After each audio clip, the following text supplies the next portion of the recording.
logic and reason in the management of human affairs.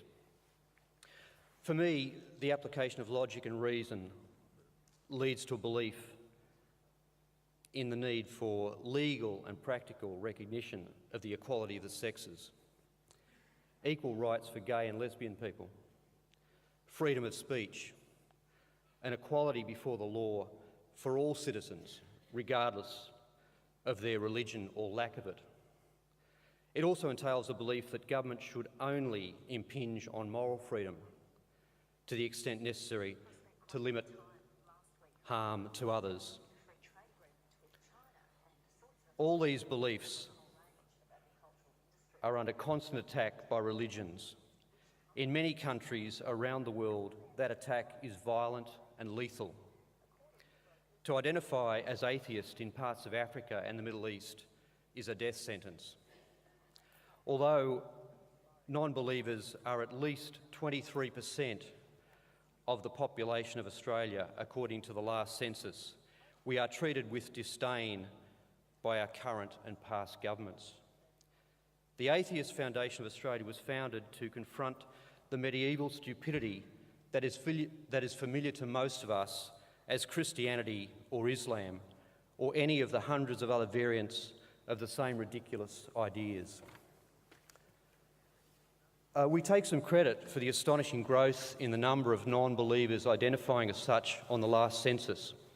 We ran a bus poster campaign to raise awareness of the census question in 2010. We presented the world's first global atheist convention here in 2010 and again in 2012. Tonight, we are proud to bring you one of the world's most influential thinkers, Richard Dawkins. An appetite for wonder is the springboard for all scientific endeavour. The breathtaking beauty of life, the galaxy, and the known universe is the driving force behind man's search for knowledge and truth. Richard Dawkins' career as a scientist is beautifully and humorously documented in the first part of his autobiography, An Appetite for Wonder. I commend this book and his other published works to you, although I can excuse you from his scientific papers on chick pecks and fly grooming.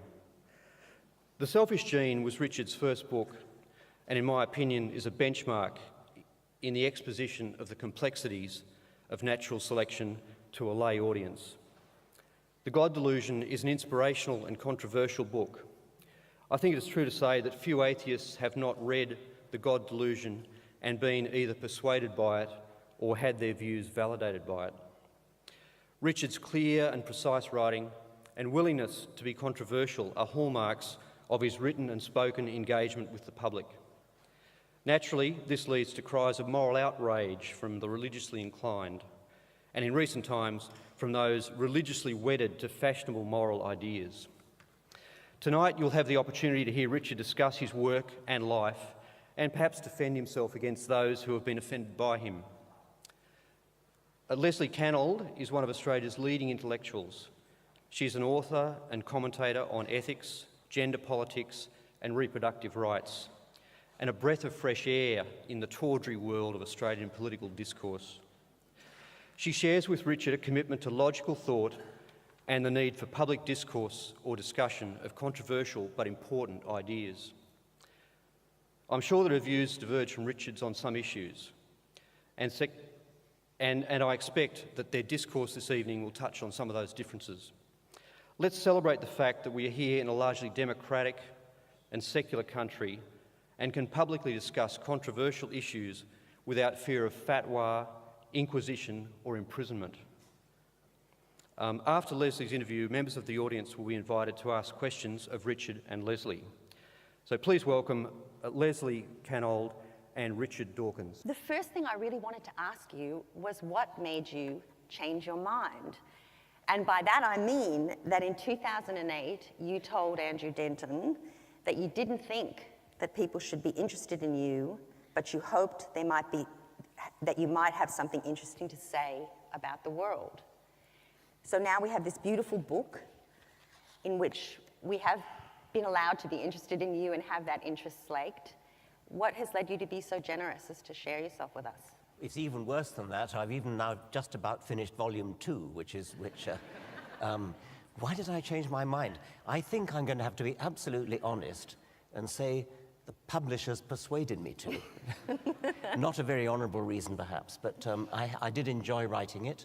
I enjoyed very much talking to my mother, whose 98th birthday was 2 days ago. And when she... I'm sure she'd appreciate that. Absolutely. And so I was able to tap her very good memory of my earliest childhood. And there are even some extracts from her diaries in there. She also... And some beautiful illustrations. Beautiful illustrations by her, and she's a very good writer as well, actually. And I didn't formally interview her, but I had many, many conversations with her about my childhood.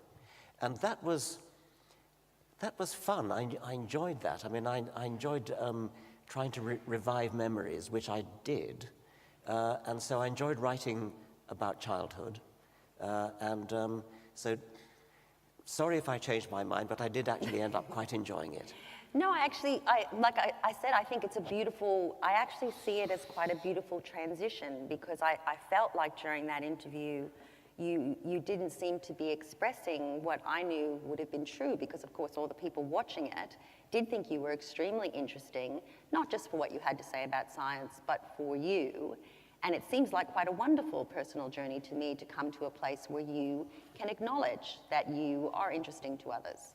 Yes, I'm trying to remember back to that interview. Was he the one who asked me my star sign? Yes. Yeah, okay.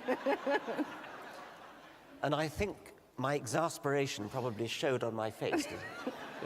A little. Yes. A little. Now, you were born in Kenya, and your early years seemed quite idyllic, at least as it came across to me and off the page. You have a younger sister, 2 loving and seemingly quite happily married parents. And after reading your book, in fact, a Guardian reviewer pondered whether such happy childhoods produce scientists while fraught families turn out novelists. Yes, I suppose I did have a happy childhood. You have to set that against being sent to boarding school at the age of 7. Tell us about that. Which is too young, I suppose, but it was the kind of thing that happened to people like, that people like my parents did. It had happened to my father as well. He was sent to school at the age of, sent abroad actually, because his parents were in Burma, at the age of 7. He probably took it very stoically, if I know him. Well, just to give one tiny illustration, I would daily fantasize that the matron would turn into my mother. Yes, and in fact, can you read us, because I found that quite a poignant fantasy about the matron. So I thought maybe you could read to us from here. From there? Just that down bit. to the bottom of the page? Yeah, and I think it flips over a little bit. Okay, the school was called the Eagle School, and it was an offshoot of a school in Oxford, which is called the Dragon School. It's rather a famous one. A housemaster from the Dragon School went out to what was then Southern Rhodesia and founded a boys' prep school rather on the lines of the Dragon School. In addition to its school song and motto, Eagle took over the Dragon School's tradition of calling the teachers by their nicknames or Christian names. We all called the headmaster Tank, even when being punished by him. At the time, I thought the name meant the sort of tank that holds water in your roof, but I now realize that it almost certainly referred to the relentlessly unstoppable military vehicle. Probably Mr. Carey acquired, during his years at the Dragon, a reputation for dogged persistence, moving forward in a straight line regardless of obstacles. Other masters were Claude, also a migrant from the Dragon, Dick, who had the popular duty of handing out a blessed ration of chocolate during our afternoon rest every Wednesday, and Paul, a darkly jovial Hungarian who taught French. Mrs. Watson, who taught the most junior boys, was Watty, and the matron, Miss Coppleston, was Coppers. I cannot pretend that I was happy at Eagle, but I was probably as happy as a 7-year-old sent away from home for 3 months can expect to be. Most poignant was the fantasy which I think I indulged almost daily when Coppers used to do her quiet morning rounds of the dormitories and we were still dozing. I imagined that she would somehow magically be transformed into my mother. I prayed incessantly for this. Coppers had dark curly hair like my mother, so in my childish naivety, I reasoned that it wouldn't have taken a very big miracle to effect the transformation.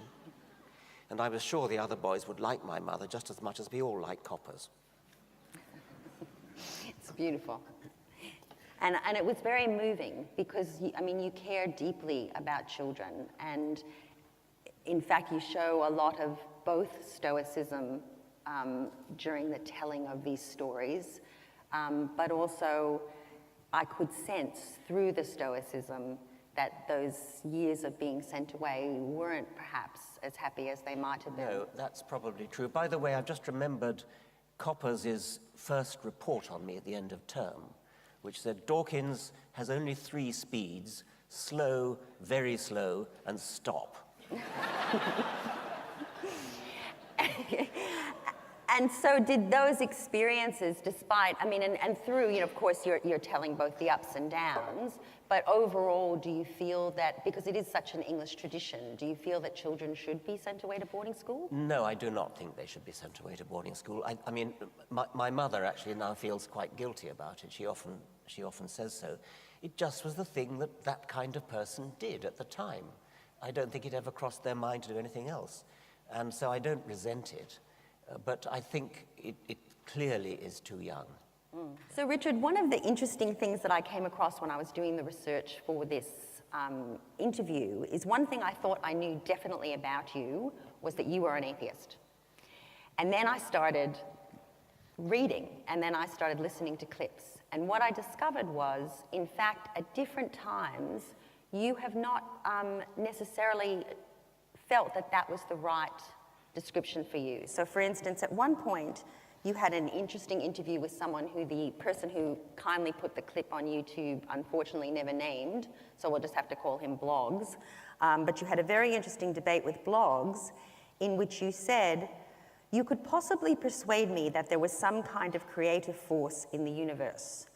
There is some kind of physical, mathematical genius who'd created everything. The expanding universe, devised quantum theory, relativity, and all that. You could possibly persuade me of that.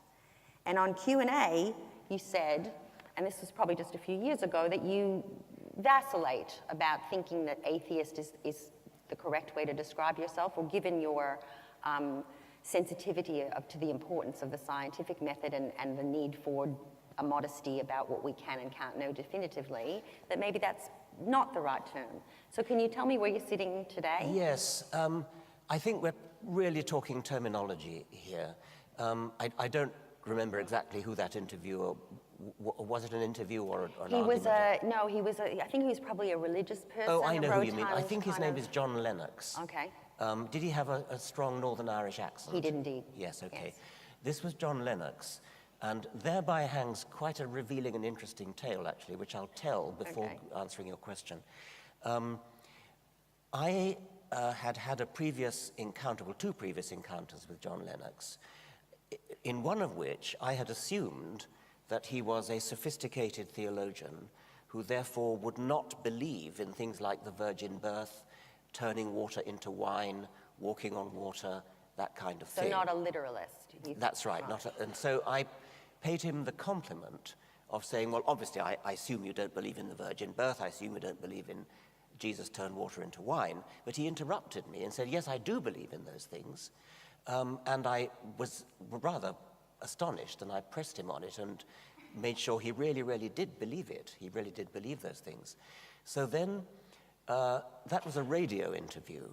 And then later, I encountered him under the same auspices in the Oxford University Museum, which was filmed, and that's the one that you saw. Okay. And I began by saying that I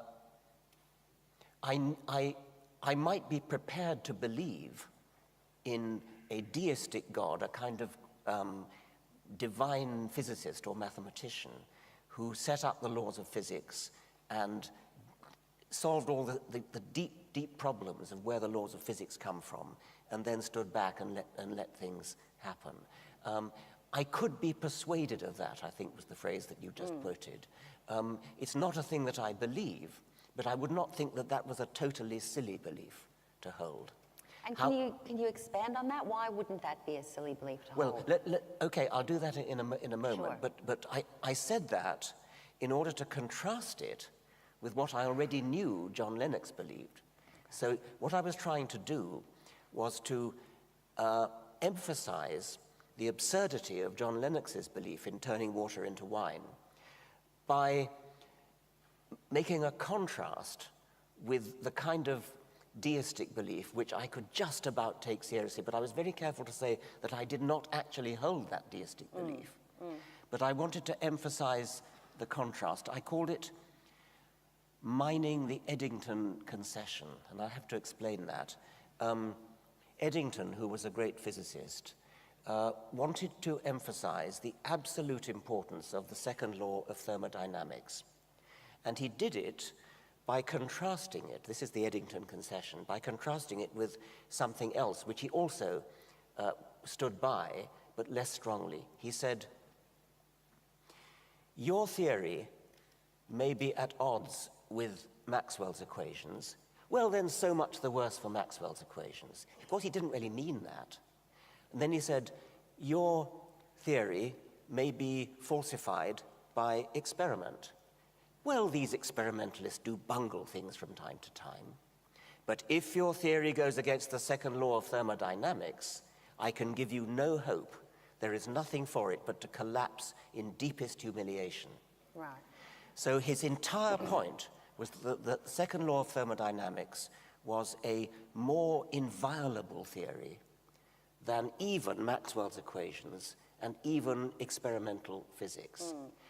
So he was not saying that he didn't believe in Maxwell's equations. He was not saying that he thought that experimental physics was a lot of rubbish. He was using that in order to make the rhetorical point that there was something really, really special about the second law of thermodynamics. Sure. I was mining the Eddington concession with John Lennox. I was saying I could just about be persuaded to believe in a deistic God who made the laws of physics. But if you're going to believe in water turning into wine, I can offer you no hope.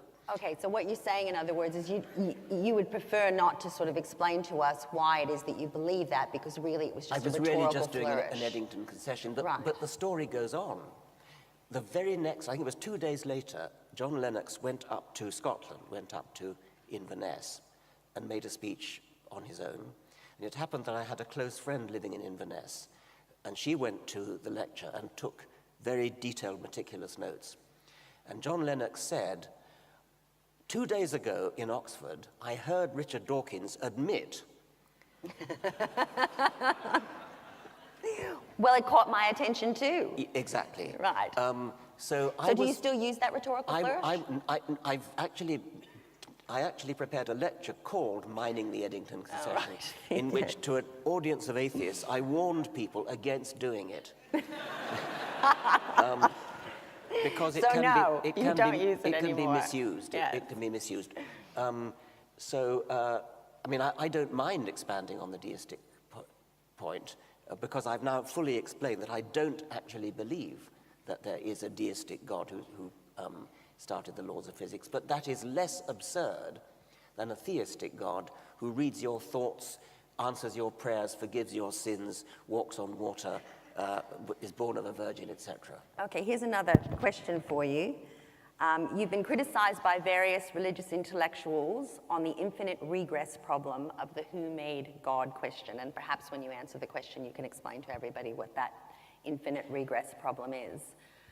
They say you made a simple category error by assuming that God isn't able to transcend this type of limit by existing outside the universe.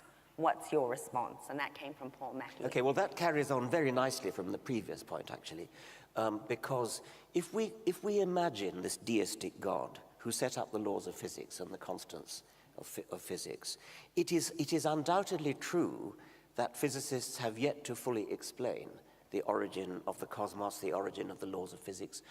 It's undoubtedly true that many physicists at least say that the fundamental constants of the universe, things like the gravitational constant, the the weak force constant and so on, that these are highly tuned in such a way that if any of them were slightly different, if you imagine them as being sort of rheostat knobs that you can twiddle, if any of the, say, half dozen knobs, which are the fundamental constants of the universe, were twiddled ever so slightly different from the way they actually are, then the universe as we know it would not have come into existence. There would be no galaxies, there'd be no stars, there'd be no elements, there'd be no chemistry, there'd be no life. So the universe, according to them, is very, very fine-tuned. And this leads some people to say, therefore, there must have been a tuner. There must have been a divine physicist who carefully adjusted these knobs to exactly the right values in order to give rise to matter and galaxies and stars and elements and chemistry and evolution and life. And of course, partially what they're trying to do is they end up in a trap a bit, because if the problem is, well, somebody had to have tuned it, Yeah. then the question then becomes, well, who created the somebody? Exactly, and that's the regress that the questioner is talking about, because it seems to me that this is an utter non-explanation. It may be true that we lack an explanation for the fine-tuning of these half dozen knobs, but to postulate a tuner, a divine knob twiddler. Okay. You know why they laughed. Who had the savvy, the knowledge, the genius to work out in advance exactly where all those knobs had to be. You are postulating an entity who has got to be an entity of the very kind of thing that we're trying to explain anyway. The whole point of my subject, which is Darwinian biology, is to explain the existence of complicated things like us. We are capable of doing calculations, of working out in advance how to set our rheostats and how to tune our computers and so on. We're capable of doing that. We have come into existence by an evolutionary process which Darwin and his successors explained. If you are going to postulate an intelligence, a highly advanced, complicated intelligence capable of designing a universe, then you have completely undercut the entire enterprise. You've cheated. That's all, the only word I can use for it. You've cheated by postulating an entity of the very kind that you're trying to explain. When you add to that he's not only got to be a brilliant physicist and mathematician, he's also got to be capable of listening to everybody's thoughts, listening to their prayers, forgiving their sins, curing some of them of cancer and not others, etc. So I don't think of it as, I mean, the questioner, was that a Twitter thing? Yes. The questioner is trying to say, well, theologians have always said that God lies outside the universe and therefore is not governed by these normal considerations.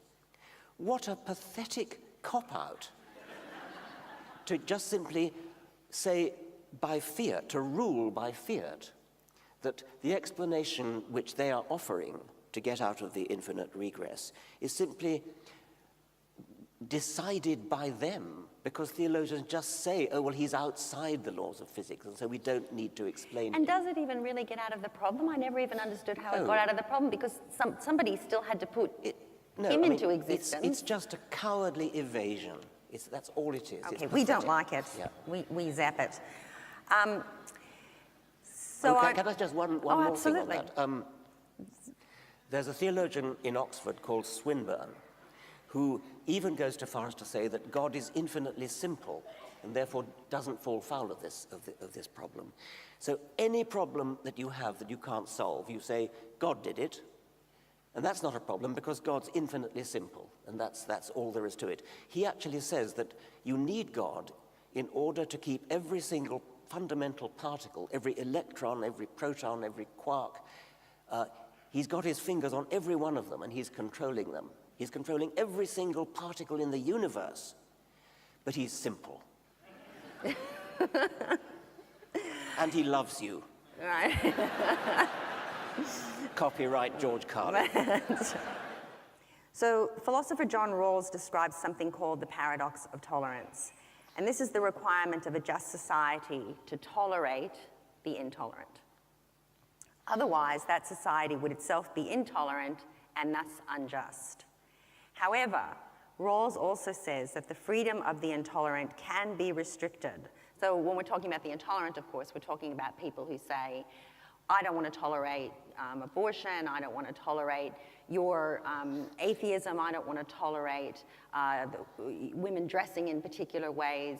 So they're intolerant. They don't just want to say, I'm happy to dress like this, believe these things, and that's good enough for me that I live in a society that's free to do that. They're actually intolerant of other people doing what they don't believe. So Rawls says you have to tolerate those people, otherwise you are yourself not tolerant. But then he says that the freedom of the intolerant can be restricted where the tolerant sincerely and with reason believe their own security and that of the institutions of liberty that give effect to tolerance are in danger. So what I want to ask you is, should this woman be tolerated?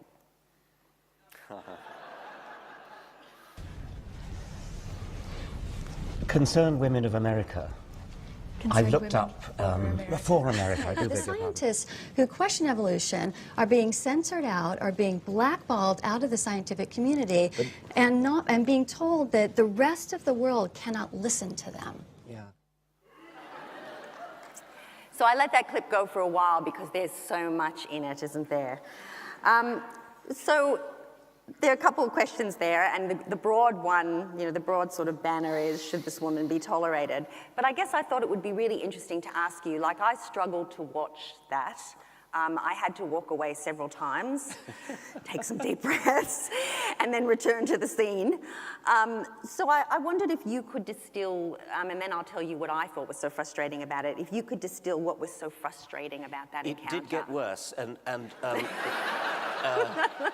because I went on to try to persuade her to actually, I almost said, come to the museum with me and I'll show you the evidence.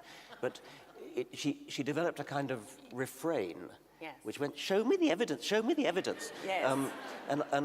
It was intensely frustrating. But Richard, isn't the problem that we tell people, look at the evidence yourself, evaluate it yourself, yes, and there she was, doing it. Well, she wasn't, because she didn't actually go to the museum to look. She was. Well, she said she just saw drawings, and there weren't any carcasses. Which, of course, is false. I mean, I forget where that was, but was it in Washington or New York? Anyway, there are first-class museums in both those cities where there's enormous quantities of physical material. But don't we have to contend, I think, with that problem that we say to people, and indeed I think you wrote a beautiful letter to your daughter, Juliet, where you say to her, it's so important that you not just take what people hand you. Yes. You must ask for the evidence and yes, evaluate it. So what's going wrong here? Okay, I mean, you have to be careful about that, because, of course, not all of us have the time or actually the expertise to evaluate the evidence ourselves. I mean, as a biologist, am not capable of evaluating the evidence that physicists adduce for their view of the universe. And so there is an element of trust in authority, and I don't like using the word authority, but I think you can kind of do it in the case of science, because the methods of science are such that we know that even in those sciences which we're not capable of evaluating ourselves, we know that other, in this case physicists, are. So we know that when a fact has been widely established in the physics literature, we know that experimental results have been repeated and repeated and repeated if they're important, if they really matter. No result will be allowed to stand unless it's been looked at by physicists from all over the world. I mean, in Japan, in India, in America, in Australia. But as you say, it is about trust and authority, and we have had some difficulties with our peer-reviewed journals. We've had some fraud. We've had issues around the validity of the methods. We've got to admit that. We've got to admit that there has been scientific fraud, and it's one thing to say about that is that in science, perhaps more than in any other profession, lying about your findings is the cardinal sin. It's if you're a lawyer or a politician. The profession's held in the lowest esteem. Well, it's part of the job. You have to, or at very least, it's part of the job to spin the facts in a way that's favourable to a point of view that you've been paid to advocate. If you're a lawyer, that's absolutely straightforward. You're paid to advocate a certain point of view, and the whole system, in the adversarial system at least, it's a kind of tug of war. A lawyer is paid to make the best case possible for that point of view. Another lawyer is paid to make the best case possible for that. And if they don't actually lie, they do spin the most plausible story they can. I was very shocked to meet a young lawyer in America. She was a defense lawyer, and she told me with some glee that she had hired a private detective who had found evidence which proved beyond any possible doubt that her client was innocent of murder. And I said, well, that's wonderful, congratulations. What would you have done if your private detective had found evidence that proved him guilty? And she said, I would have suppressed it. She said, it's up to the prosecution to find their own evidence. And that, of course, is different to academics, because our job is to try to get to the truth. That's right. Now, if a scientist did the equivalent and was discovered, he would be drummed out of the profession forever. It is the cardinal sin. It happens, but it's not part of the culture. It's something that the culture abhors. So that's fraud. Then there are the... Sorry, can I just interrupt for 1 second, though, just to offer something, because I think this issue about expertise is one of the things that was really bothering me about this. So you have such a high level of expertise, and yet she was having an argument with you about what evidence was. I would not wish to pull rank in that sense. That's why I kept saying, go to the museum and look at the evidence. But wouldn't it be like the equivalent? I was trying to think, now what would the equivalent be that she might understand? And I thought maybe the equivalent would be, let's say her father had been a car mechanic for 50 years. Yes. Right? And I rock up and I say, oh, you're looking at that car that's really broken down. What do you think's wrong with it? And, the guy goes, I'm pretty sure it's the carburetor or whatever he says. And then I go, I don't know anything about cars, but I don't think it's the carburetor. Yes, quite. I think it's the indicator. Yes. And then you say, no, he'll say, no, it's the carburetor, you can see, blah, blah. Show me the evidence. I don't think it's the carburetor, I think it's the indicator. Yeah. That was what I was seeing. Yes. And yet, as you rightly identify, if to understand the evidence, you have to trust experts, we are back in that shaky land of authority. I mean, I think that's almost right, but there is the fact that we don't trust the expert because he is Professor so-and-so FRS. What we trust is the system of other physicists, assuming that we're talking to a physicist because I don't know any physics. I don't respect what he says because he's a professor of physics when he's a fellow of the Royal Society. I trust it because I know that there's a whole community of physicists who will jump on him if he's got it wrong. But what about paradigm shifts? I mean, sometimes a whole area of science can agree on something, and then one odd piece of evidence that people do validate and test over and over again comes, and then everybody goes, oh my God, the whole thing we thought was right was wrong, and there's a shift. I mean, that's a very important refinement of the idea, and that of course is correct. Somebody once quipped that science proceeds funeral by funeral. As old theories and old theorists old scientists die off. But yes, I mean, paradigm shifts and Thomas Kuhn and so on that is important. We can't forget that. But it's at least not quite as bad as saying we just argue from authority.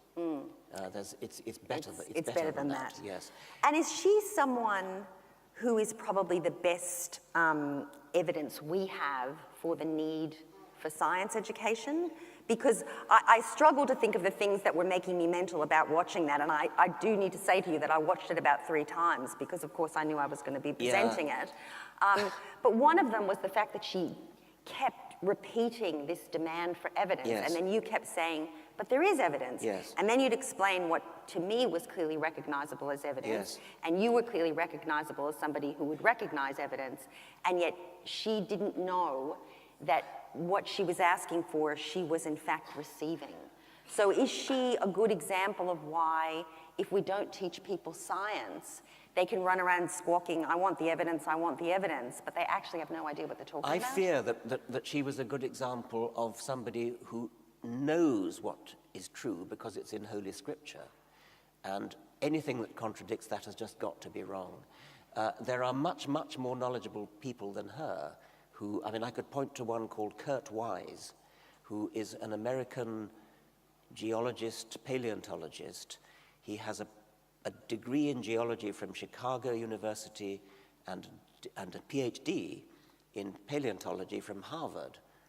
And so he knows a lot of geology, he knows a lot of paleontology, but his upbringing is as a young Earth creationist. So he believes the world is only 6,000 years old. And he actually wrote a rather remarkably honest testament.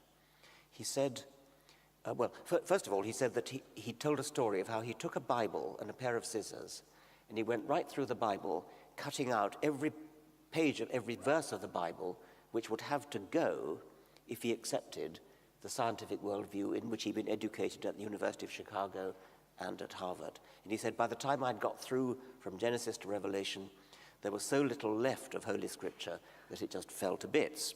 And then he said, it was that night in great sorrow that I tossed into the flames. I thought he was going to say tossed into the flames his tattered Bible, but no, I tossed into the flames all my hopes and dreams of being a teacher of science. He'd wanted all his life to be a teacher of science, but it contradicted Holy Scripture, so he tossed his dreams into the fire. And he then went on to say, if all the evidence in the universe... But my biggest concern is sorry, that sorry, go off. He then went on to say, if all the evidence in the universe pointed to an old Earth, I would be the first to accept it, but I would still be a young Earth creationist, because that is what Holy Scripture teaches. Now, that is an educated person Sorry, I'm looking for something in particular which I think talks to this. to the power of childhood indoctrination and admitting that he would be absolutely unshakable, even if he admitted that the evidence showed that he was wrong. And in fact, this organization is one that you're in coalition with, isn't it? Yes, the Openly Secular campaign is one that my foundation, the Richard Dawkins Foundation for Reason and Science, the American branch of the foundation, is now, this is our kind of flagship enterprise at the moment. It's very, very important in America, and I suspect it's much less important in Australia, that secular people, people who don't believe in any divine power, atheists, agnostics, secularists, are shunned and discriminated against in a way that gay people used to be. And the polls show that atheists in America are despised, is probably not too strong a word. They're mistrusted. They're mistrusted because people think you need religion in order to be moral. They're mistrusted to the point where a very substantial number of Americans have said that they would not, under any circumstances, vote for an atheist, however well qualified she was in all other respects. And indeed, it is a fact that of all the 535 members of the United States Congress, not a single one is openly secular. Every single one of them professes religious belief, which cannot be true. Statistically speaking, that's got to be nonsense.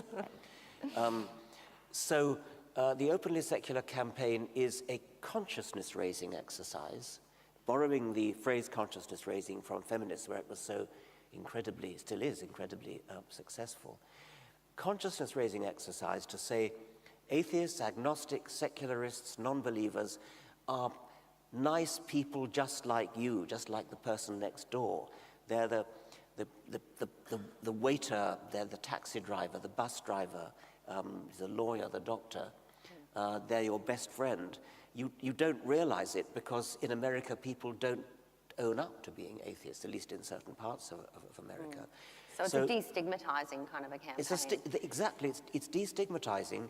And one of the things that we're doing is getting short YouTube videos of people, just ordinary people, nice people, smiling people, friendly people, who don't have horns and a tail. I was just thinking that it really reminds me of that kind of idea that, you know, Jews have horns, and like it really is a process which, of course, you can do now with video, because I've looked at some of the videos.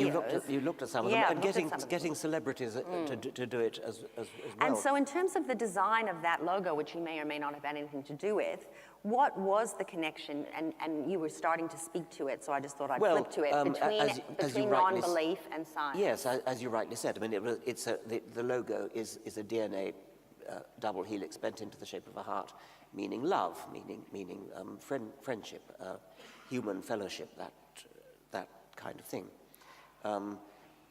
So what was well, I guess my question is, can you be an atheist and have no faith in the scientific method as the only or the best way of knowing things about the world? And can you be a scientist and have faith in God? Okay. Well, clearly you can be a scientist and have faith in God in the sense that not many, but some scientists do. You need to be a little bit careful to ask them what they really believe. It will often turn out to be a sort of vague spirituality, which not necessarily under that word I would own up to myself. I sort of feel a great surge of emotion when looking up at the Milky Way, say. And some people call that spiritual, which is then confused with religion. And so many scientists who say they're religious actually turn out to be religious only in that Einsteinian sense.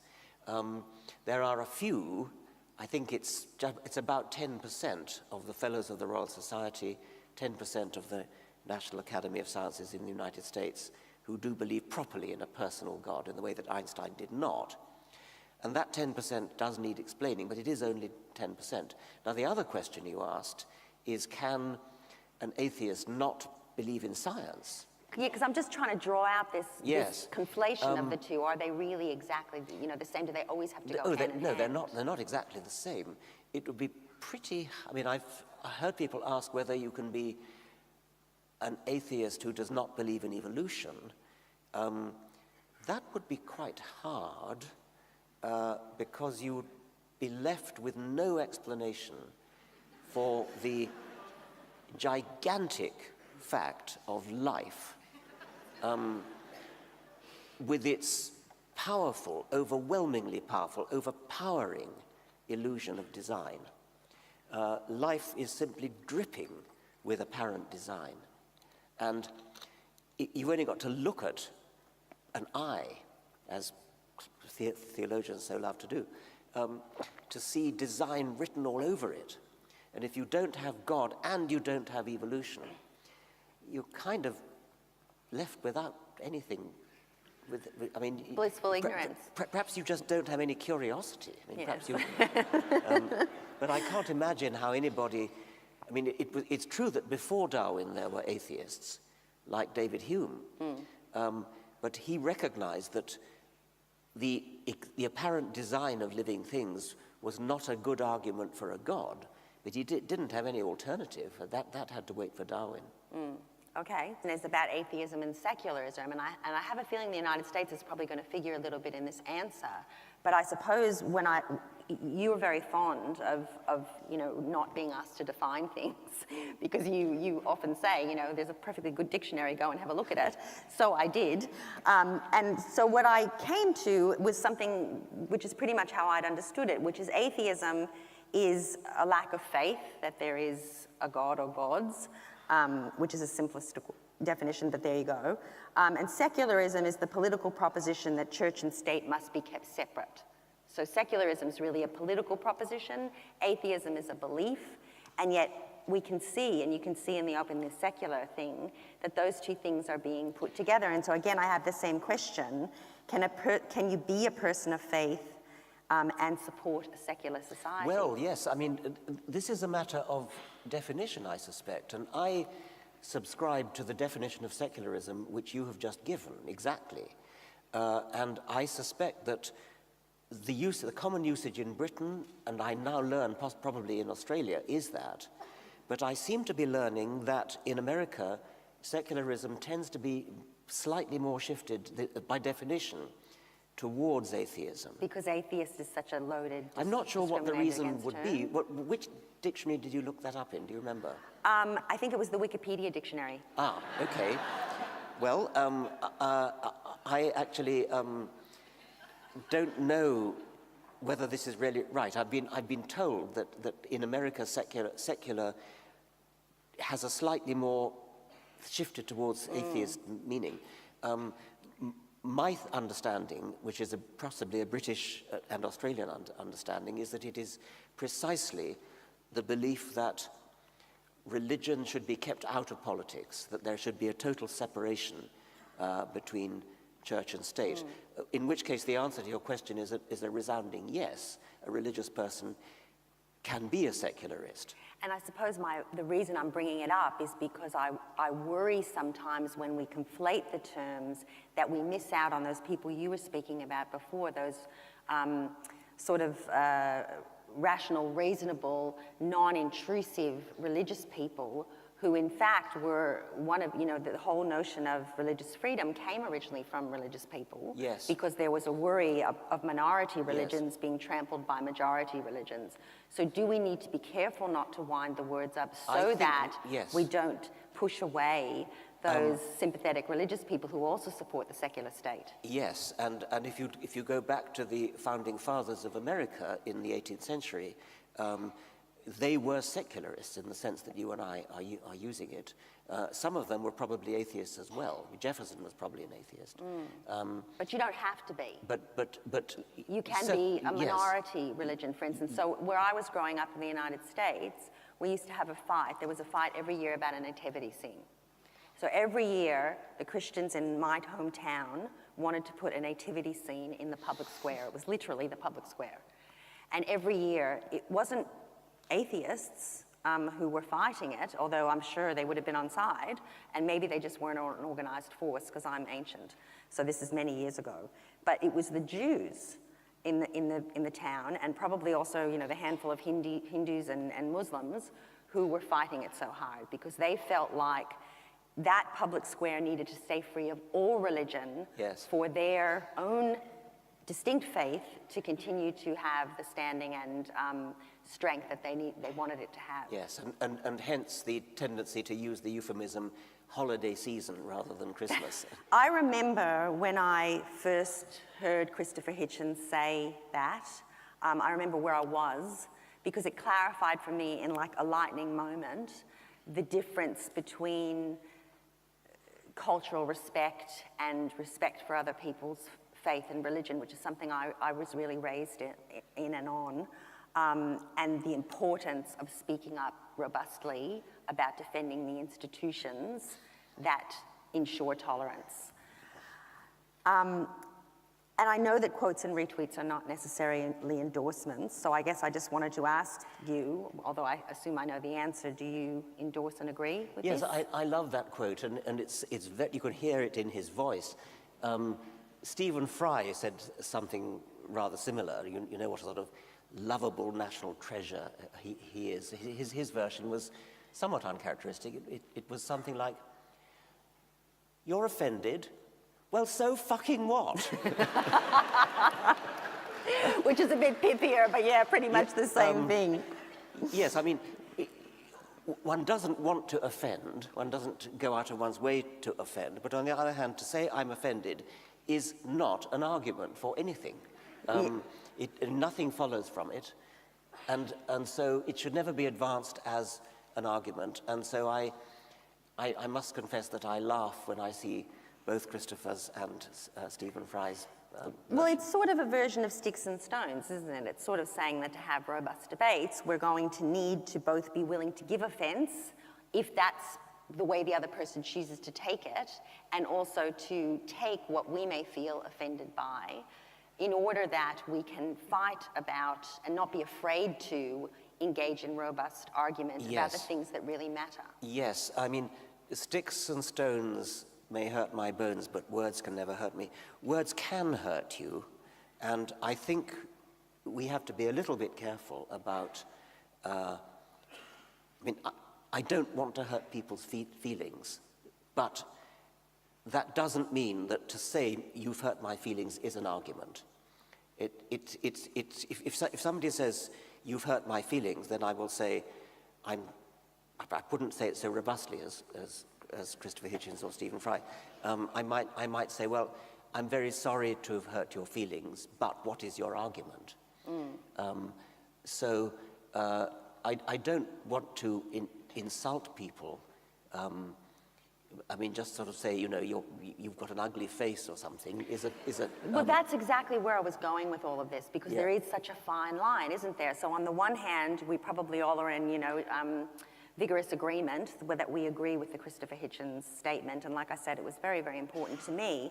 But at the same time, you've recently, for instance, issued a statement, which I mentioned before, with Ophelia Benson, where you talked about the need for ethical disagreement that leaves out brawling, death and rape threats, vulgar epithets, insults of appearance, because things were getting pretty out of hand in terms of the online community, weren't they? We don't want to hurt people's feelings, and I beat this often enough because quite frequently, I'm very, very exercised at the moment about Islam, and very frequently I will say very negative things about Islam, only to find that people are taking that as a personal attack on individual Muslims, which of course it isn't. It's an attack on beliefs, it's an attack on a system of beliefs which, if taken literally, if taken seriously, is pernicious and has terrible effects. But it's not like saying you've got an ugly face, but yet an awful lot of people treat it as though it was. An awful lot of people are so bound up with their beliefs, their religious beliefs in this particular case, it could be other kinds of beliefs, they're so bound up with it that they almost hear it as though it was like you've got an ugly face.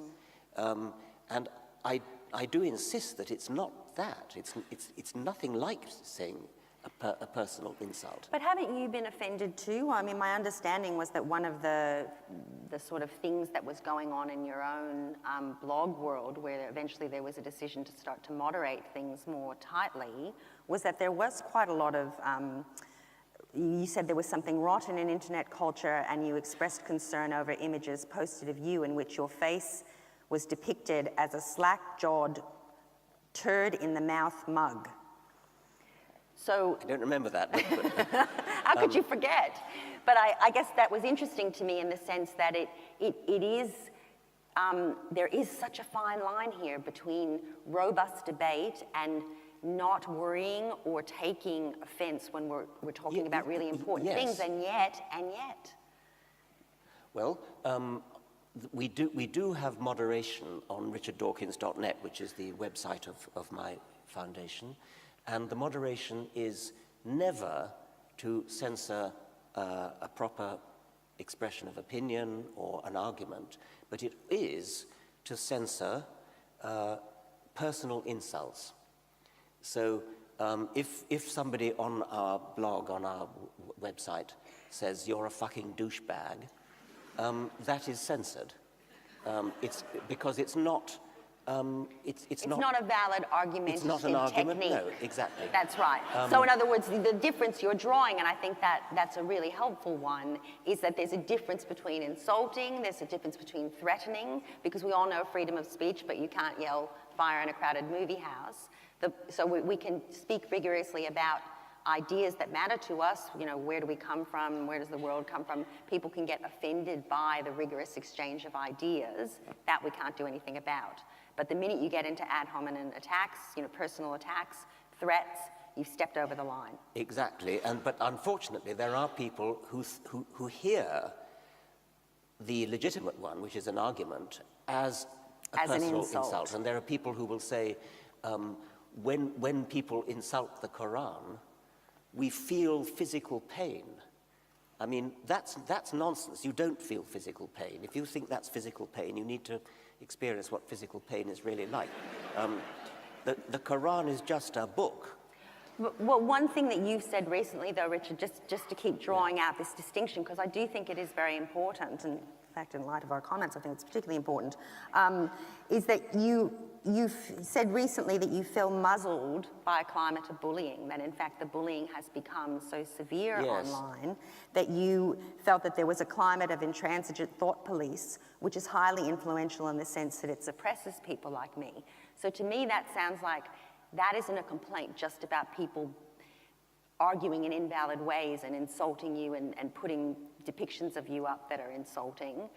It's really actually people coming down on you so hard and in such an organized swarm kind of fashion that it feels like you have to be, you feel muzzled by that. If the consequence of expressing an opinion in sober language is that there is an immediate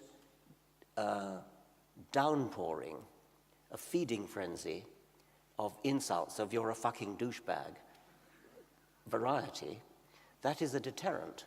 What if people are swarming you, but they're not saying you're a douchebag, but they're actually criticizing you over and over? That's completely different. I mean, that's absolutely acceptable and fine.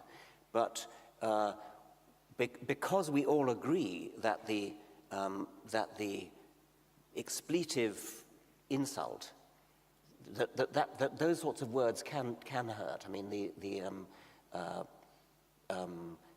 in the same way as "you've got an ugly face" can hurt. If you know that to express an opinion in sober, proper, argumentative form doesn't just result in counter-argument, which would be absolutely acceptable, but results in a frenzy of insults of the "you've got an ugly face" variety, or worse, then that is a deterrent. And do you think that's in the eye of the beholder too? Because I'm just going to get up this next slide. So this one's from Blue Beck, and I think, and where she seemed to be coming from, and it is just a tweet, so I'm really just guessing, is that she was responding to this idea that somehow criticism, if there's a lot of it, can feel to another person like a muzzling or censorship. Well, okay, so that's good. I mean, I think that's actually I've said quite a good that thing. again and again. Yes. Criticism, honest criticism, serious criticism, no, I mean, I'm all for that, absolutely, Okay, well, I think that's great. So one of the things that, actually, I might just, where are we on time? Someone give me the time. Yeah, okay. So we're going to wind it up, so I'm going to skip this one. We've already seen this one. And this is the last one we'll do. So we'll talk about education, because it's a huge passion of mine. It's a huge passion of yours. Can you see it over there or no? I can see it. Yeah. So this is a couple of tweets we've had about asking Richard to talk about education. This one is, what is our collective responsibility to educate the children of creationists, and by what means can this be achieved in real terms? And that's, of course, our education problem in a nutshell. How do we convey a scientific worldview to children while respecting the rights of their parents? And then this third one from Lydia Fusco. How do you see environmental education featuring in the curriculum 20 years from now? How do you envision the schools of tomorrow, given trends and the impact of technology? So Richard Dawkins, education, discuss. Like you, I'm passionate about education, and I feel terrible about children being denied the beauty of a scientific education. In the 21st century, more than ever before, children have the opportunity of learning the immense beauty of the scientific worldview, which is stunning. I've said it before, that any child of about 12 with a decent education could give Aristotle a tutorial and thrill Aristotle to the core of his being. Aristotle, one of the cleverest people who ever lived, one of the most knowledgeable people of his time who ever lived, but yet, because we now live in the 21st century, a well-educated child of 12 would be able to tell Aristotle things that would blow his mind. And yet there are children who are being homeschooled or schooled in inferior schools which are teaching them arrant nonsense about the world being 6,000 years old, the sort of things that Wendy Wright believes. That is a tragedy, and yet we have to balance our horror at that with the rights of parents, as I think it was Russell Blackford said in that tweet. We don't want to be dictatorial, we don't want to be sort of fascistic, seizing children and putting them in... But isn't the truth that parents don't really have rights, they have responsibilities? Yes, I mean, I think that's right, but if you tried to, if you compelled parents to send their children to schools where the parents were felt that their rights were being trampled, we have to sort of recognize that, and I find it very hard to know quite what the answer is, because I'm often accused of wanting to kind of seize children and bring them up in collective farms and things like that. I mean, in Britain, I expect you have it in Australia as well, we have school inspectors who go around schools listening in on lessons and checking up on how the teaching is going and things. I suppose you could extend that. You could, you probably could, without being too dictatorial about it, pounce on the schools which were teaching obvious scientific falsehoods. And isn't part of it how we just separate things out? So in other words, one of the big debates has not been about the teaching of the creation story in religious class, insofar as people go to Sunday school, and of course we have a terrible problem here where we actually have religious people who are unable to go right into the classroom in the public schools. It was really about teaching religion in the science class. And in the same way, couldn't we talk about there being a universal public education, something that everybody has to have rather than things people shouldn't have? And that goes back to the Wendy Wright video, because if she